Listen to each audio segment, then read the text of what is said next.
Good morning, traders, and welcome to this live intraday strategy webinar on SB Trade Desk. Today is Thursday, August 24th. Good to be with you guys here this morning. Alan, Mark, Rushton, Steve, Tom. Great to see the whole crew here. So, to wrap up what has been more or less an uneventful week, we'll be looking at some of the setups, or all the setups that we've been covering on the intraday page. So, we'll start off with a quick look at the DXYs. Nothing new there. Aussie actually made a really nice move yesterday right into that support that we highlighted in the intraday update. So that's actually looking pretty good. Sterling also making a turn higher in overnight trade. We'll hit Kiwi and Euro real quick. I don't really have anything new to say on pound yen. If there are questions on that, we'll take it as well. I just want to touch base on Ethereum, and if there are any other questions also on Aussie yen, we can take a look at that. If you have a question or a trade that you want to review, didn't hear mentioned yet, feel free to throw it on the message board. Hey, Rushton, great to see you, sir. Okay, so as I said, it's been sort of an uneventful week, but that's all about to change heading into tomorrow. We have the Jackson Hole Economic Symposium. This is some third-party arbitrary or third-party research, rather, guys. I just want to share with you. This is a association that we have with a partnership with another company called Prattle, which is a firm that assesses basically the stance of each central bank. So I just wanted to share this with you real quick. They were nice enough to send this over. Basically, what we're looking for tomorrow is what the markets are expecting, or what they're expecting, is a neutral to slightly hawkish tone. From Yellen. What you see posted on this, or what you see charted here, is basically they gauge how hawkish or dovish the stance is. So Yellen, which is in blue here, you can see dipped into much more dovish territory earlier this year. They're expecting her to start to surpass the expectation of the Fed, which has been much more in a neutral stance as far as where policy goes from here. So if that is the case, and we see a little bit more of a slightly hawkish tone, it could be what's needed to finally get that last push in the dollar before we start turnover aggressively. Obviously, heading into next month, the seasonals do turn over pretty hard for the dollar. So in the meantime, be on the lookout. I'll leave this up to you guys. If you want to read it on later, you can see this in the archive. But they're basically looking for a little bit more of a hawkish stance from Yellen. With that said, here's what the dollar index looks like. Okay, we've adjusted the near-term slope on this 100 times, so I don't have any confidence on what the near-term slope is. But I'm going to continue to highlight the same thing that I've been showing you all week, because that's really what I'm looking for heading into the close. Weekly chart of dollar index. Are we going to close above this key region or not? Swing lows from back in late 2015. Slope resistance turned support. Okay, same parallel of that. Weekly close is what it's going to be about. Okay, and still the risk, again, still for that tag, that 94.50 region before resumption lower. If we do close materially below 93.15 or 93.12 here, you're looking for that run on basically 91.93, a basic 38.2 retracement. So something like this. All right. Any questions on the dollar index? Near term, it looks pretty ugly. Okay. We had a pitchfork last week. That broke. We supplemented a new trendline support. That broke. We said we'd leave that on there today, see if we got support on it. Excuse me, again, didn't, broke below it. So I don't know what to do with this. At the end of the day, you have a very well-defined weekly opening range right above the 2016 low day close. So I'm going to go ahead and scrap these at this point. Okay, you guys know the range to break heading into tomorrow's Yellen speech. If we were to break to the top side, we'd look for 94, and then again, 94.50 is where we'd start to look for a little bit more rigid resistance, an area of which we'd start to look for possible reentry on the short side. Now you could, start adding slope support off the lows here, but my problem with doing that is every time we make a new low, we're going to start changing the slope. That just means we don't have the right slope at hand. So you could work with something like that. I'm not a big fan of it. Long story short, the weekly opening range is really what I'm focused on. Any questions on the dollar index heading into Jackson Hole?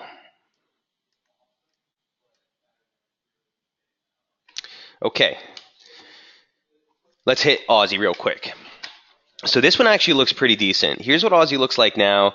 We've been covering this all week long. You can check out the previous update there. As I always tell you guys, the daily chart is never more than just a day away or just a click away as far as the charts are concerned.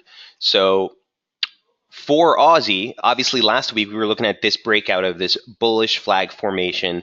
It kind of teetered out. We went for the 618, pulled right back, but we still want to stay constructive within this formation, right?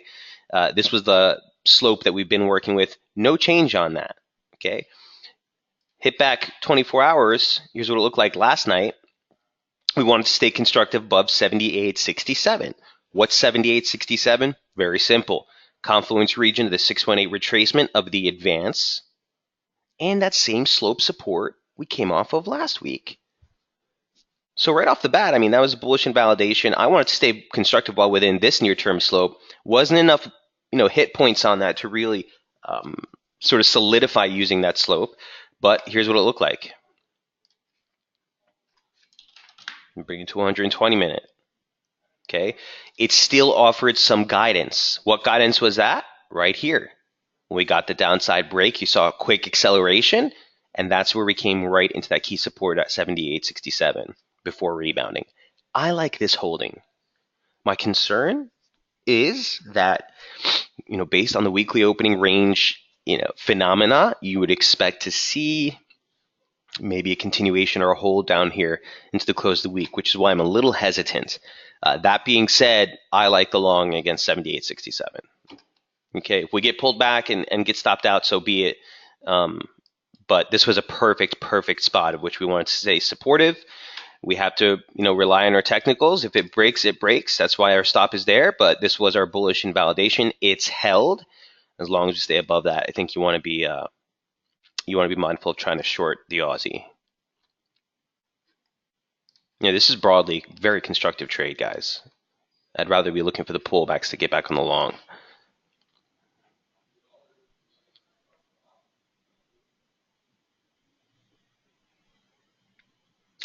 Questions on Aussie dollar. No change to any levels. Okay. I wouldn't even pay too much attention to 79.36 at this point. If you notice, I didn't even note that in the report. It's really if we break last week's high. So if we get back through the 618, then I think you're on course to the August open, which is 80 handle. And then just above that, the 2015 opening range low was actually right here with that slope of resistance. So that'll take us into 80.32. But it all is determined by whether we hold here or not, okay? I do have a sliding parallel. I just want to show it to you in red, extending off this low. Okay, it's actually the slope of it's a little bit off here, but it gives you a little bit of cushion if we do start to slip below. But broadly speaking, this is where we need to see this thing hold. This is where we need to see this thing hold.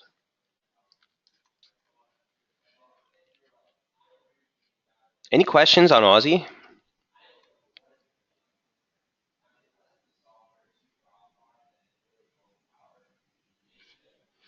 So a sit and watch approach on Aussie dollar, Rushton says. So Rushton, I actually, again, personally, Mike Boutros, I like the long side. I like the long side against this slope support. Now, it's tough, and I completely agree, and I would be hesitant to take a very firm stance on this ahead of Yellen, because if she does come out more hawkish, you could see dollar strength to just trigger a break of this near-term formation. That being said, all things held constant, I like this holding. Mark Lavender says, add euro, please. Euro Aussie, please. Sure. Inherently, I like that lower, I can tell you. Just my personal opinion. I haven't even looked at the chart, but just my basic biases on the 2 mark. But I haven't looked at it. We'll take a quick look. Any questions on this before we move off? Rushton, does that make sense? So the first step would be sort of a break of this trend line. It is a 3-point touch, so a break here, would be nice if we saw some acceleration that would give us further conviction. And then you'd just be looking for a continuation higher. More likely than not, you'll see a little bit chop to sideways higher, I think, ahead of Yellen. Listen, Jackson Hole it's people have been waiting all week for it. So if you thought this week was boring, wait till tonight. You're going to really start to see things completely flatline as people just take a wait and see on what Yellen's comments will be with regards to policy moving forward. I like it higher. Okay, Aussie dollar, that's number 2. Number 3, let's hit sterling real quick. This was another one that we had highlighted yesterday. The same setup from last week. So, we've been following cable pretty closely within the confines of this descending channel formation. Here's what the daily chart looks like now. Okay, and what I wanted just to note right before we get started is right on its face, looking at the daily chart, we are poised, my friends, to post an outside day reversal off the lows. And not only that, it's an outside day reversal off support. Now, I'm going to be completely honest with you. I liked this a little bit lower into the lower parallel, like 127.70. 127.60s would have been like a nice tag of this formation. But as you can see, sometimes we run through it. It's sterling. Sometimes we just come shy of it. So you don't want to get too stringent with your analysis. Maybe that's what I'm doing here. But long story short, you have the highs from December, 27.75. Here's the rebound. Again, posting an outside day reversal right off support. Typically something that is constructive, exhaustion, whatever you want to call it. So right off the bat, I like what price action is doing on a daily basis. We have to see what the close looks like. Obviously, it doesn't mean anything until we see the daily close. So for us to be able to ascertain that outside day reversal. But if we were to close at these levels now, we've already done that. Here's what the intraday chart looks like. And again, you see that red dot? That's sort of where I was looking for support, just a little bit lower. Obviously, the December high right here at 127.75 was a good support to hold. So you saw that rebound. Near-term resistance, 28.48, but more importantly, you have the weekly open at 28.67. So I highlighted that yesterday as sort of your resistance or your breakout zone. I'd be willing to drop that to that 618 again, just because you have the spike low. This is the opening range low for the week, and then some of these lows. But broadly speaking, look for this range break. If we were to clear this, if dollar sells off tomorrow for some reason, we get a break to the upside. That's, in my opinion, the resumption trade here for the upside on the pound. It might have one more flush out to go, and this is why I noted that 127 handle as sort of an area of interest yesterday. So if we were to break down below that support, I still don't want to necessarily jump on board as far as just getting super bearish. I'd wait to see what kind of reaction we get next to that 127 handle. Might be another area of exhaustion. Long story short, from a trading standpoint, right now, heading into the U.S. Open, heading into the Jackson Hole, this is the range of focus. Again, near-term bullish invalidation. Questions on sterling?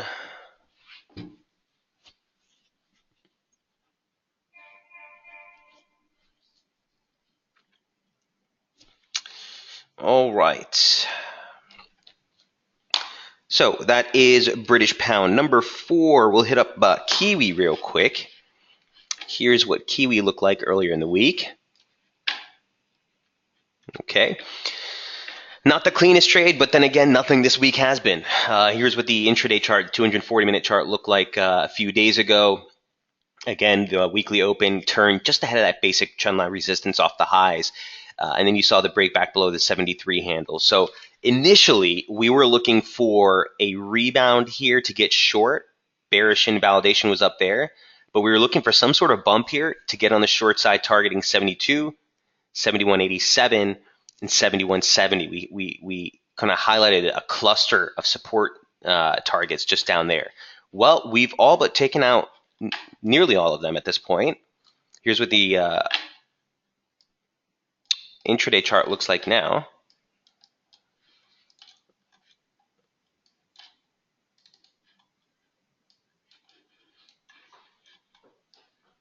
Okay, it doesn't want to let me zoom for some reason.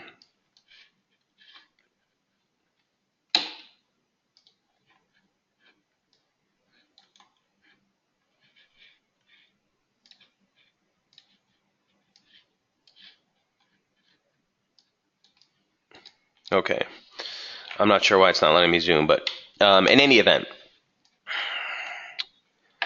there was the decline, right? We didn't get the rebound quite as high as we wanted to near that trend line resistance there, but the breakdown 72.50 got taken out, 72, and here we are turning just ahead of that 71.87. I still think you might get it, okay? But I just want to note one thing. You're seeing waning divergence into the lows. That is a bullish divergence right there. It's not something that would necessarily shake me out of a position if I'm already in it, but if you're trying to look for new short QE exposure, these are not the levels to do it. You'd really need to start to break below that last final target that we noted here at 71.67. Below that, you're looking for basically the 71 handle, and that's a key 618. So coming in some pretty key targets here.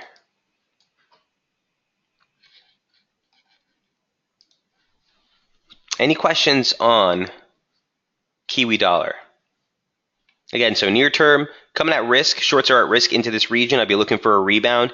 You want to stay bearish, still below that trendline resistance, but look for interim resistance at this point back at 72.50.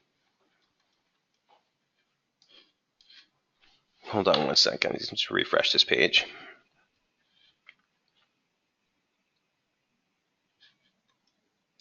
There we go.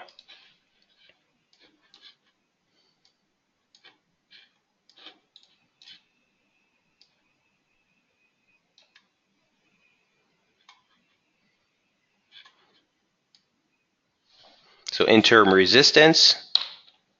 Whoop. Interim resistance. We'll stay bearish sub 72.50 for now.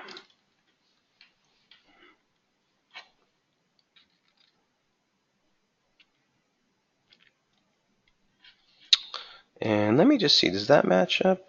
No. Okay, any questions on Kiwi? Number 5, here's Euro. And here's what Euro looked like earlier in the week. Just as a disclaimer, I'm still holding that short that we talked about from yesterday in the webinar. It hasn't done anything, and I don't know why we would expect it to do so, but it's still holding channel resistance. If you recall, this was the chart that we had posted. What day was this? This was on the 22nd. Noting basically near-term resistance and bearish invalidation right along that trend line. We came right into it. We got the opportunity to get short, and we're just sitting there a day and a half later. So, nothing's changed on this. If it breaks and takes out the highs, it breaks and takes out the highs. Other than that, you'd be looking for a break of the weekly opening range low to validate the turn. I would be looking to book some profit here along the median line, wherever that is in time. Okay. Early in the week, that was right around 1650, I think was what I noted. Now, you want to choke that up 65, maybe 11670, if we were to get a break of the weekly opening range low. Okay, but you want to see this hold basically right here if this is going to be a viable trade. Risk to reward made sense, still does. So, we'll see if we can't get any downside on this.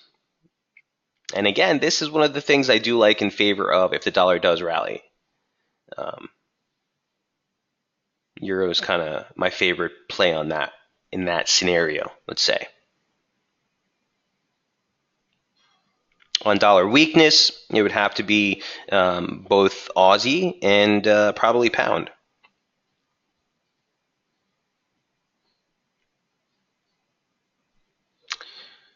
Did you say you are short? So you are short, did you say? Yeah, Russian, I've been since yesterday. Remember I told you guys before the webinar, I popped right in. We got a real nice entry just above 118. So the stop is against the weekly highs. It's a nice tight stop. We almost got stopped out in overnight, but this thing is still holding. So if it holds, it holds. I wouldn't load up on anything heavy though. Like I said last night in the update, guys, it's a good time to be nimble. Be mindful of your trade sizes as well as your positioning as you head into tomorrow. It's going to be volatile. And the whole thing is this, because there's such thin market conditions, if something were to come out or she slips and says this or something like this comes out tomorrow where, oh, people think that interest rates are going to get shifted or expectations, the market fluctuations become much more volatile because there is a lack of liquidity. So that's why we stress it so much. And you're heading into the end of the month. I mean, there's a whole caveat of things. But yeah, I want to see this hold resistance right here. Hopefully we get a drawdown and a break of the weekly opening range. Okay, does anyone have any questions on pound yen? Is anyone trading that? Because I'll go over it if you want, but I'm not really a big fan, to be quite honest. It was a nice move. You know, we wanted to stay bearish, but I don't know where to go from here, which is my problem. Here's pound yen. So we started off the week right below this region. We cited that downside bias. We wanted to see a break lower, target 139.84, which we took out, but then we turned pretty abruptly, and we're right back basically at the weekly open, almost unchanged on the week. So I don't really know, what direction to take on this trade, to be quite frank with you guys. The daily chart's been a mess. It's all about this. And this is the larger support. So look, I mean, at the end of the day, if this were to drop lower, probably I'd be interested in fading or looking for exhaustion, long entries down here. If we were to break above the median line, specifically above the weekly opening range high, objectively, it's 141, you'd be looking higher again.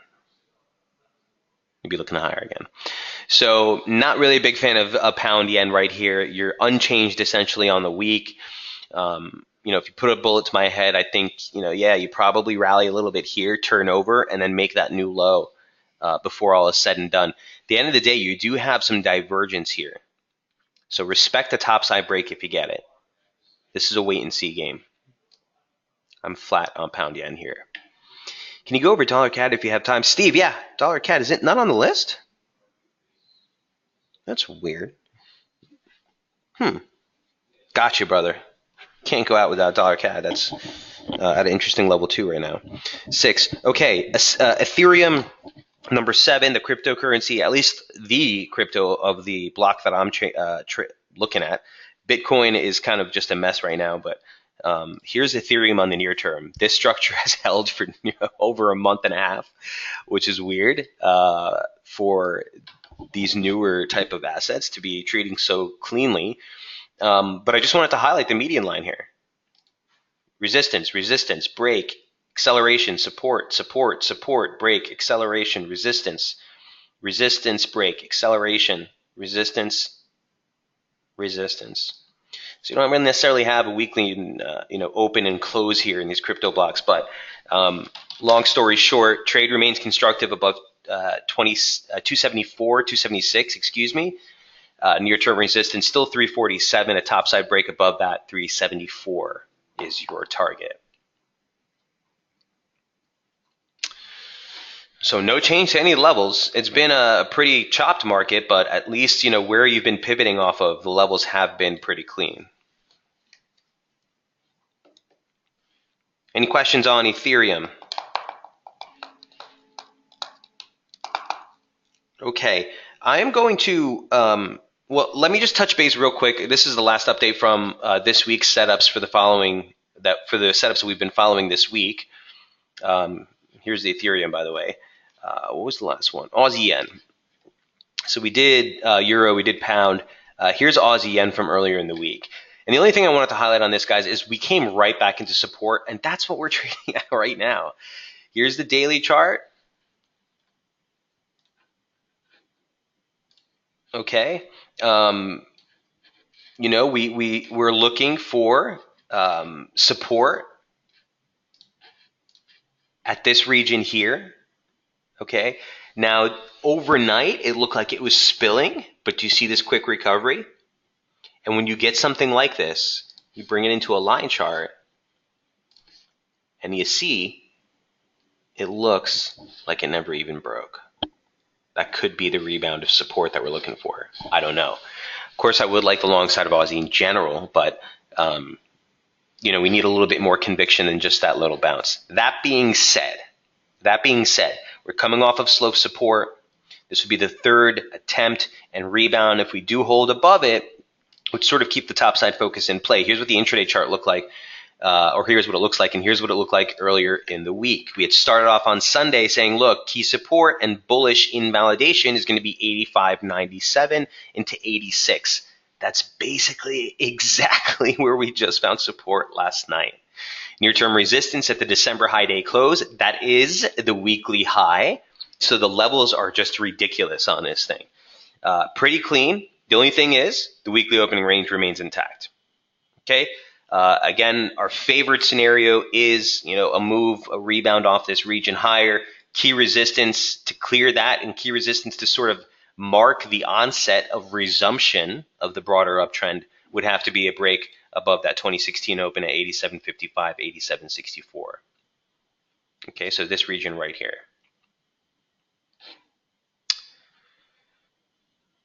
Questions on Aussie yen. Even have some really nice divergence right here. And I do want to highlight this for one reason, is that the reference points for the sorry about that. The reference points for the divergence signals are close to 50. And typically, as we always know, the closer to those reference points are to 50 on the divergence, the better or the stronger that signal actually is. Rushton with a question here says, Michael, would you clarify for me establishing the weekly opening range, high and low?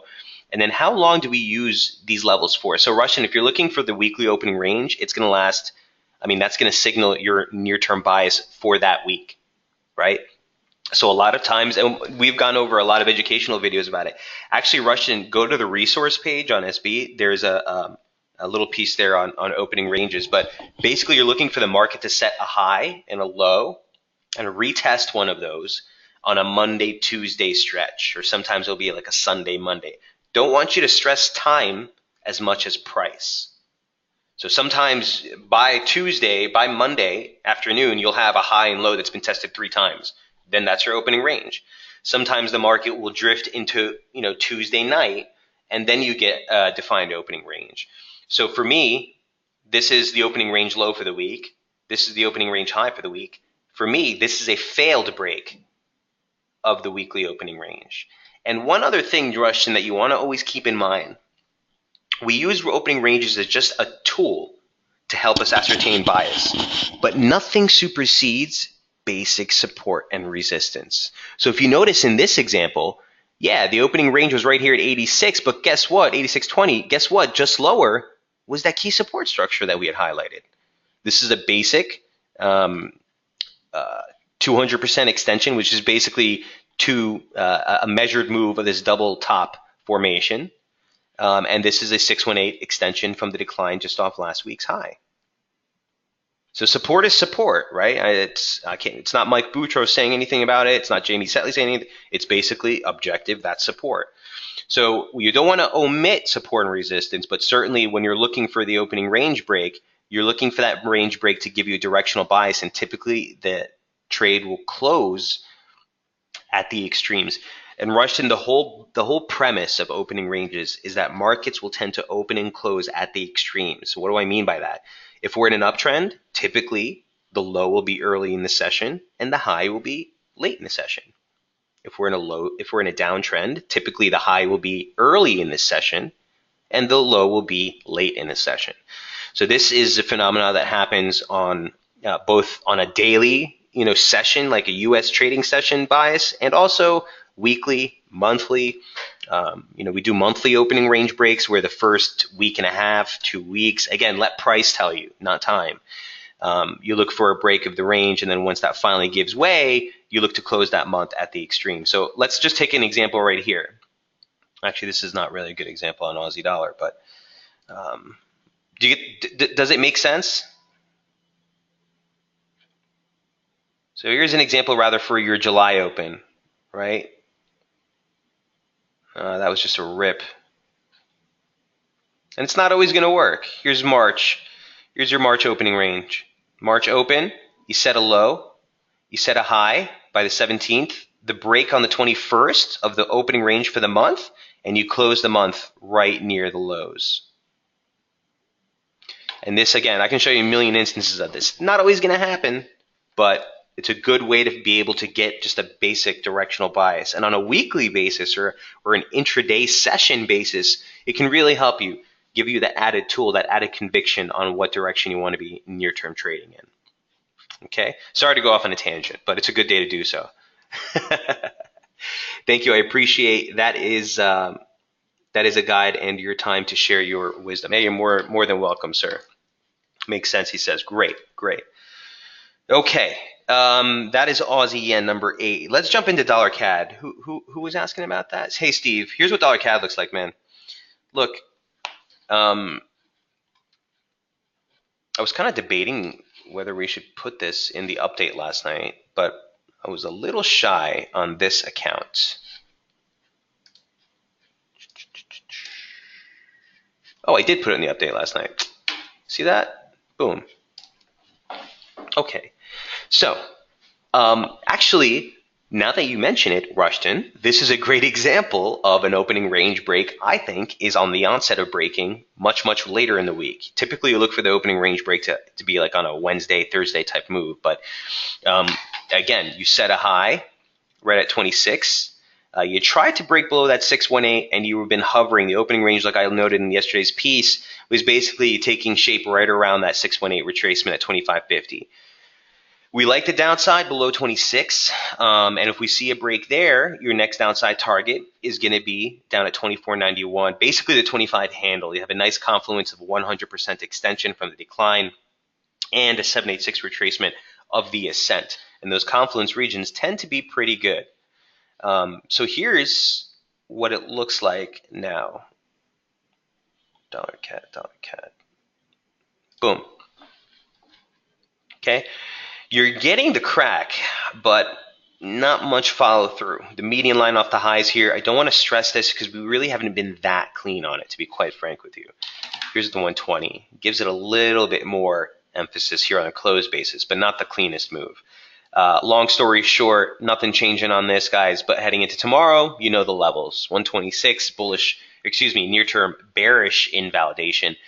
Downside move. We're still looking for that dip into 2490, 125 as near-term support. No change there. Steve, did you have a specific question here on dollar CAD?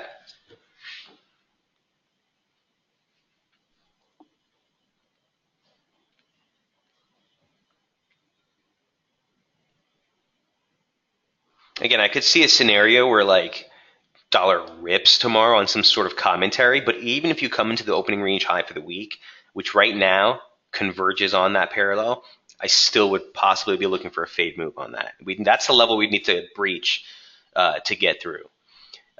He said, thank you. I was just wondering about the 125, but yeah, so I got a lot there. You know what I mean? Again, the 100% extension is just basically two equal legs down off the high.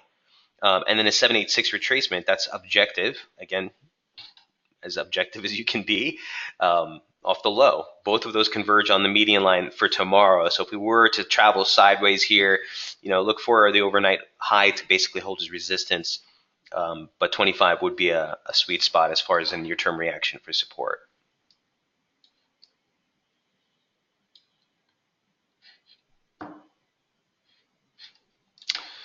And that is dollar CAD going once, going twice.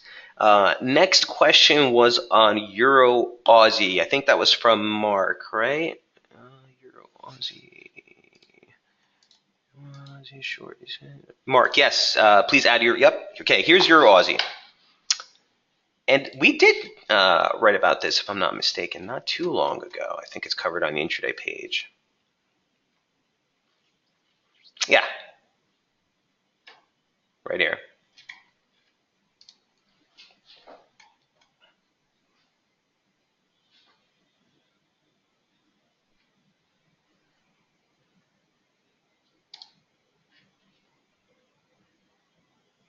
Okay, here's what we were looking at back again. This is back on the 16th, when Euro Aussie had made that topside break of that trend line resistance from June. We noted that we had our sort of doubts about that, the breakout, the nature of it, how it failed real quickly. Then we broke lower median line parallel, and this thing broke and spilled into support again. Since then, we sort of asserted things. There's that trend line break from June again, and we made that earlier this week once more to the upside. Okay? I mean, on this trade from this level, Mark, personally, I like it lower. You have some very compelling divergence right here on the 120 minute. Um, you know, this could be a false break of confluence resistance. This is 786 retracement. This is the upper median line parallel. The lower parallel, pretty decent as support. Median line, pretty decent as a pivot. And so maybe this is just a simple false break. I don't know. But let's see. Let's see what's going on.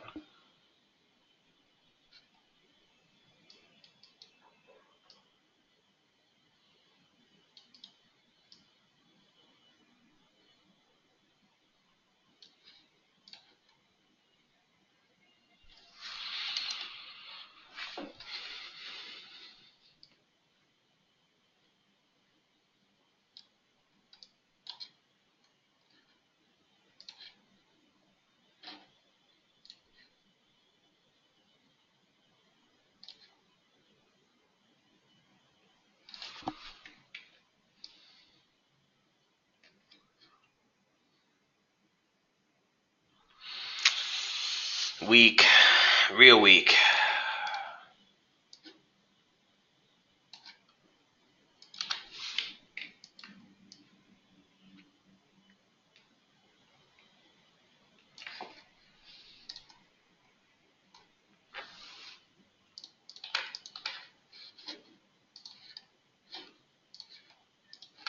Okay, drop that June trendline resistance. Not going to outdo us any good at this point.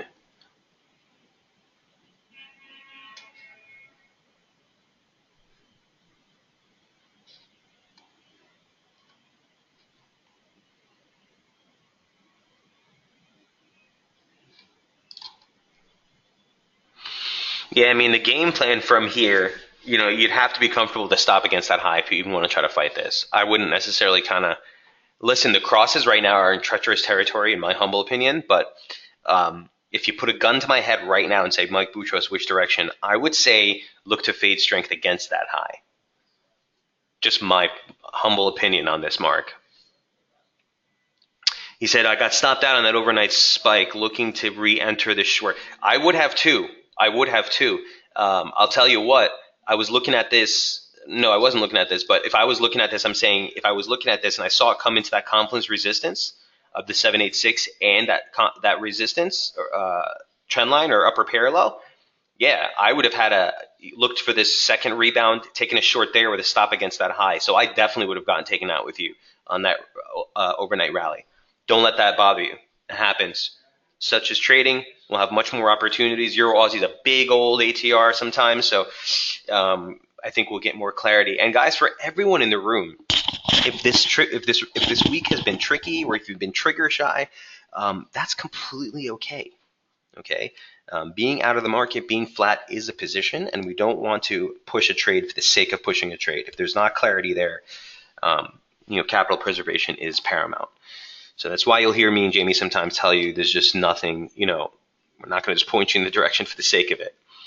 So keep that in mind. On Euro Aussie, though, again, I do like some sort of corrective pullback from this region. All right. Any other questions? We have some time here, a little early. But market conditions haven't been all that conducive for near-term trading. Steven says Euro Pound. Euro Pound, geez, I haven't looked at that thing in forever. Let's see what it's doing. I would expect it's just trending higher slowly. Oh, maybe not slowly. Um, who is that from? Yeah, Steve. I don't know what the hell to do with this thing. I have no clue. Um, I was of the mindset to fade strength when we were in this region, when we were trading at the 90s. I thought it was a great opportunity to try to get short against that median line for a pullback. You saw how many days we failed there? How many days? Like 6 days? And then we finally just pushed right through. Just wondering, since it's near the 9,200 range. So let me take a look here. Bear with me. Here's a long-term retracement from the highs that we made in 2009. It's the 786 that caught the high last year. You're trading above that now.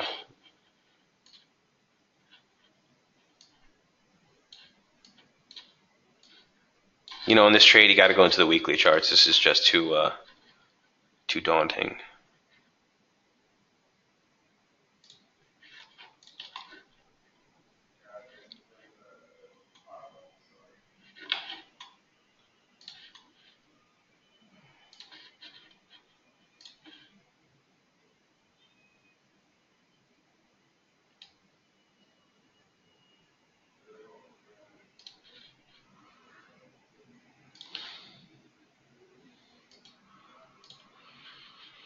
Pretty decent slope. Support, support, support, break, resistance, pivot. Ooh. Support, support. All right.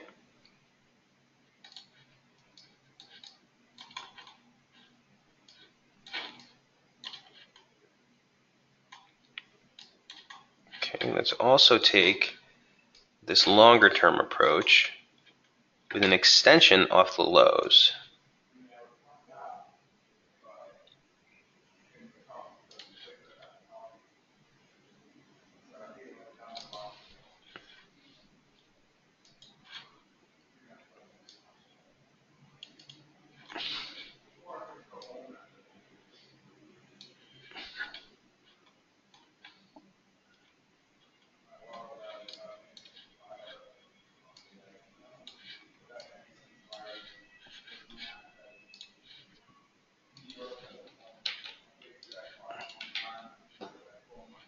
Here's 786.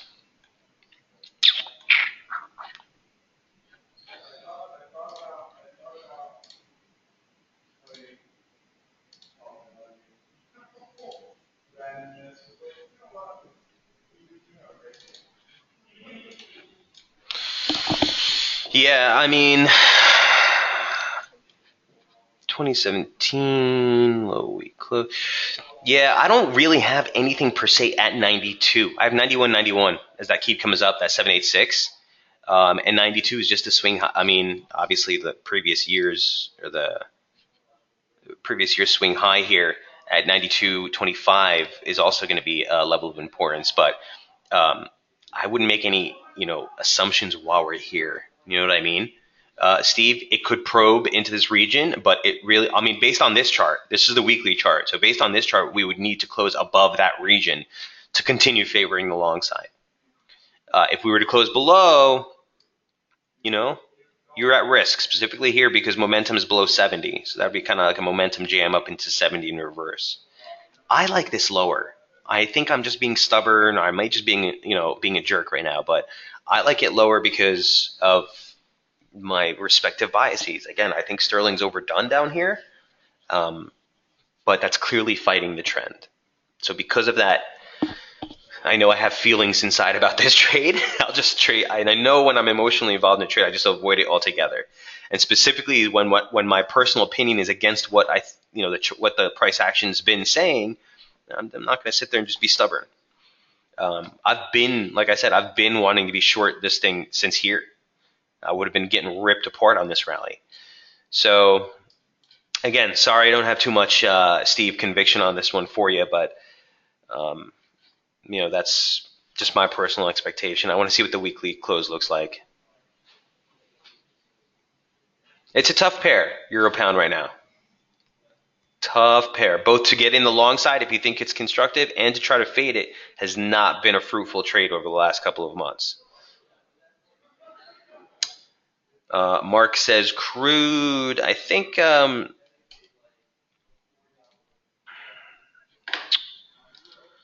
crude prices are another trade that I have not really seen too much interest in, but I do like the concept of crude strength. Um,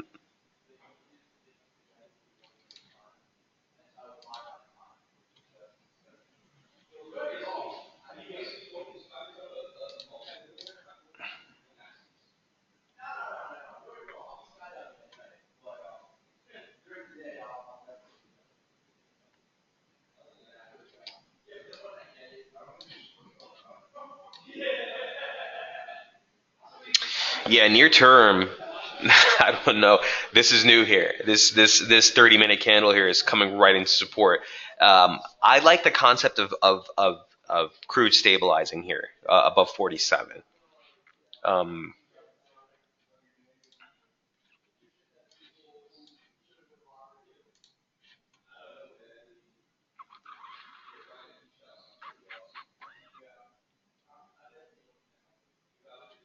yeah, this was a big bounce. I mean, again, it's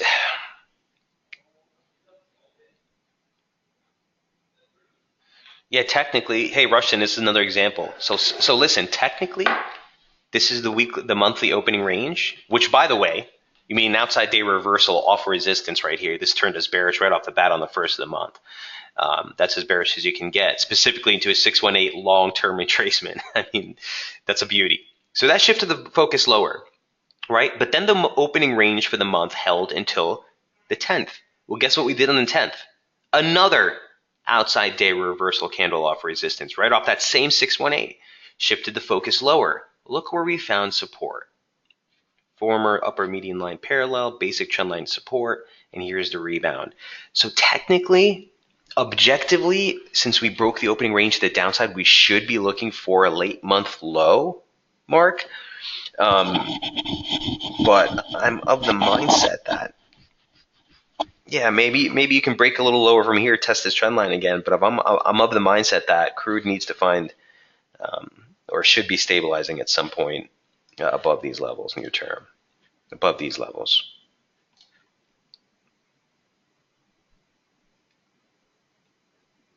Make sense?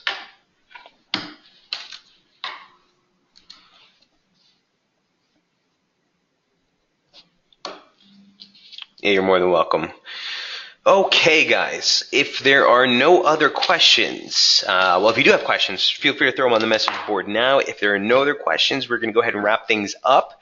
I want to thank everyone who attended. Again, good luck trading into the close of the week. Use some caution. Again, if you don't have any open exposure, just stay nimble. I'll just say that as we get into the Jackson Hole. Listen, it could be a complete dud and nothing might happen at all. I don't know. But certainly don't I wouldn't load up on any fresh new positioning at these levels right ahead of this event. Best of luck trading. We will see you back again on Monday on Daily FX for the free session and back here on SB on Tuesday, Wednesday, and Thursday. Best luck trading. Actually, I stand corrected. We won't be having this session on Monday, guys, on Daily FX. We'll be kicking it back right here on Tuesday, Wednesday, and Thursday. All right. Have a great weekend, guys. Rushton, same to you. Pete, same to you guys. Take care. See you next week.